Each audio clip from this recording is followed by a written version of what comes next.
Assalamualaikum warahmatullahi wabarakatuh. Sistem Informasi Akademik Poltekkes Kemenkes Palu sudah dilengkapi dengan begitu banyak fitur yang memudahkan kita, para dosen, mengelola operasional kampus, termasuk melakukan pembelajaran jarak jauh seperti tersedianya platform Edlink. Dengan platform Edlink memungkinkan dosen memberikan materi, tugas, kuis, melakukan survei, bahkan memberikan ujian dengan sangat mudah dan tanpa batas. Kuis adalah salah satu metode pembelajaran berupa latihan singkat yang digunakan untuk mengukur pengetahuan, keterampilan, dan pemahaman mahasiswa terhadap suatu materi. Nah, pada platform Edlink kita dapat memanfaatkan fitur tersebut sebagai salah satu metode pembelajaran yang dapat digunakan. Langkah pertama, kita masuk pada portal Sistem Informasi Akademik Poltekkes Palu, masukkan email atau akun pengguna, lalu ketikkan password. Setelah itu klik masuk, maka beranda tampilan yang akan muncul seperti ini. Klik Edlink, lalu kita akan melihat status kita sebagai dosen dan homebase kita pada prodi mana, lalu kita klik. Maka tampilan yang akan muncul seperti ini. Pada bagian atas kita akan temui tulisan beranda, timeline, dan berita, obrolan, serta jelajah. Jika kita klik beranda, maka akan ditampilkan semua mata kuliah yang kita ampuh pada semester yang sementara berjalan. Jika kita kembali pada tampilan awal, maka ada tulisan bagikan sesuatu di kelas Anda. Dan ini adalah fitur-fitur yang dapat kita gunakan dalam pembelajaran. Klik kuis dan kita akan diarahkan pada mata kuliah apa kita akan memberikan kuis, serta pada sesi atau pertemuan keberapa. Sebagai contoh, saya memilih mata kuliah kebutuhan dasar manusia, dan sesi pertemuan akan terlihat semua sesi yang kita ajarkan sesuai dengan RPS. Dan pilih salah satu sesi. Sebagai contoh, saya memilih pertemuan ke-8 dan tipe sesi akan menyesuaikan. Karena kebetulan saya memilih sesi 8, maka tipe sesi akan tercentang middle test. Lalu klik buat kuis. Tampilan akan muncul seperti ini. Langkah pertama, kita tuliskan judul kuis. Misalnya, saya beri nama kuis pertemuan 8. Kapan kuis akan dibagikan tergantung kebutuhan. Jika kita klik sekarang, maka setelah settingan kuis dan soal selesai dibuat dan disimpan, maka secara otomatis kuis telah terbagi ke Edlink mahasiswa. Namun jika kita memilih nanti, maka kita perlu setting waktu dan jam kapan kita akan membagikan.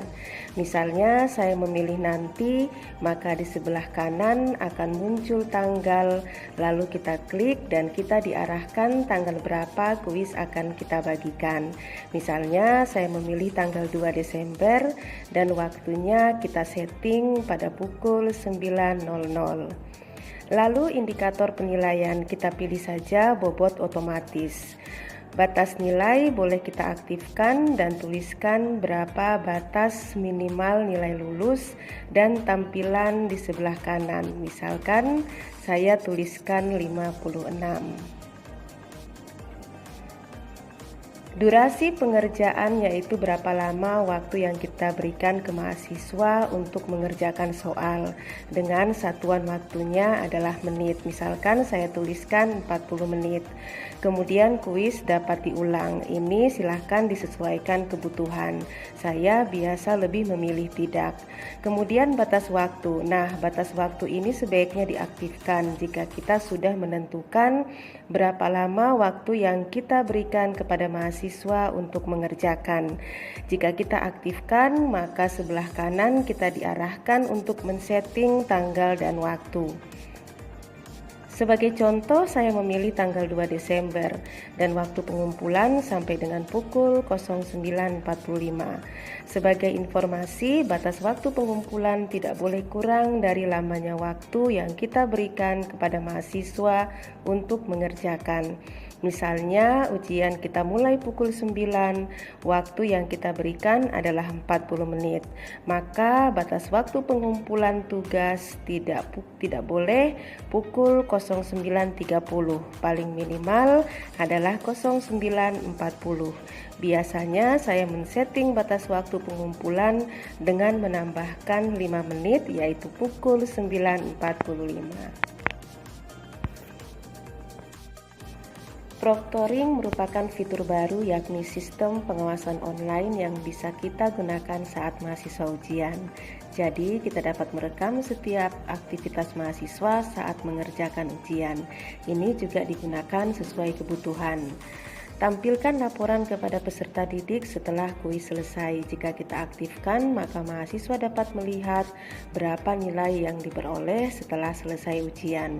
Acak pertanyaan juga merupakan fitur baru di mana jika kita aktifkan, maka setiap mahasiswa akan berbeda urutan soal yang tampil dan pertanyaan akan diacak setiap kali peserta memuat halaman kuis. Nah, selanjutnya di bagian paling bawah akan ada tampilan seperti ini, di mana terlihat tampilan peserta kuis, tanggal dan waktu selesai, nilai dan aksi.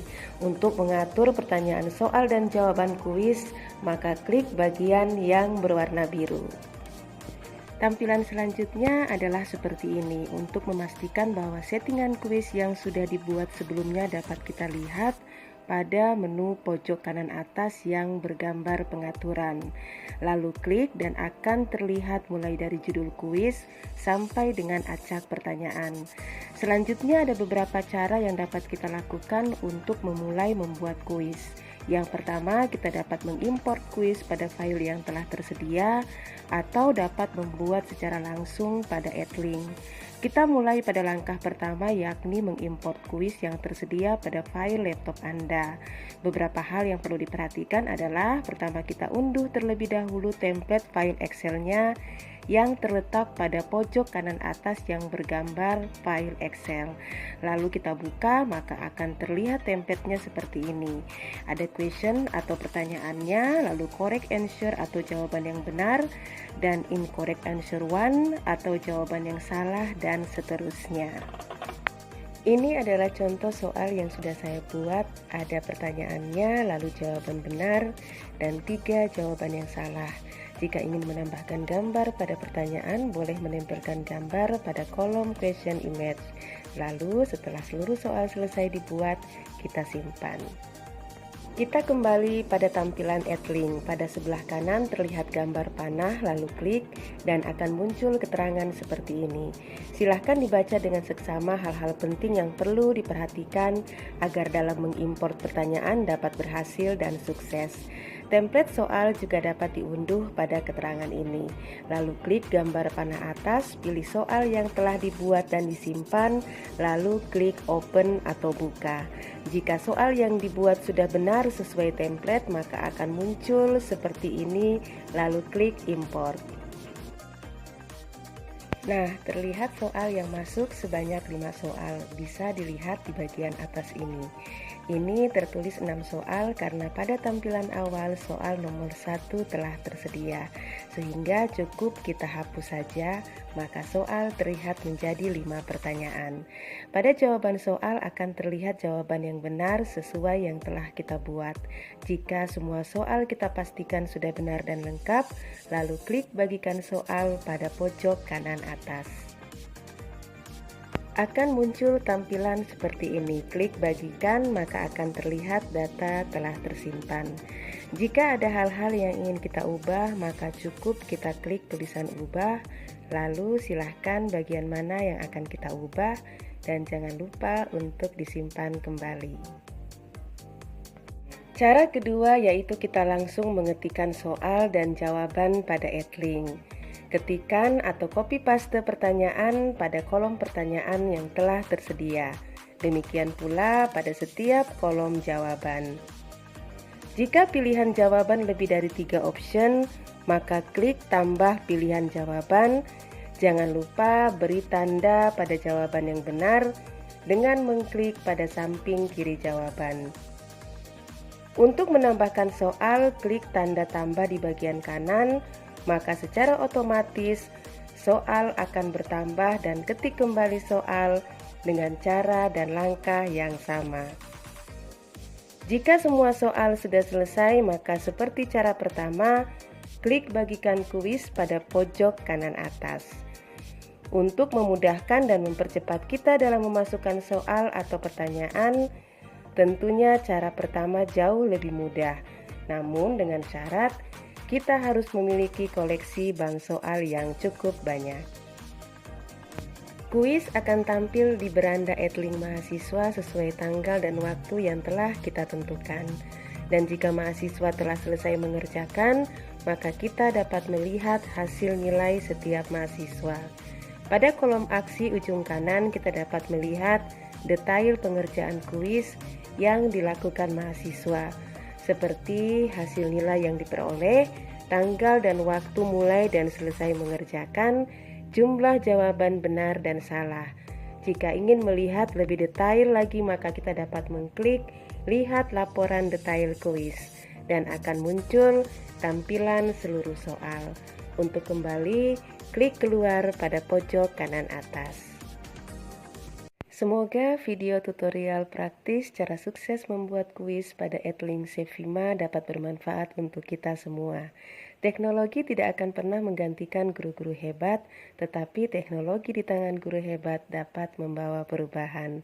Sampai jumpa. Wassalamualaikum warahmatullahi wabarakatuh.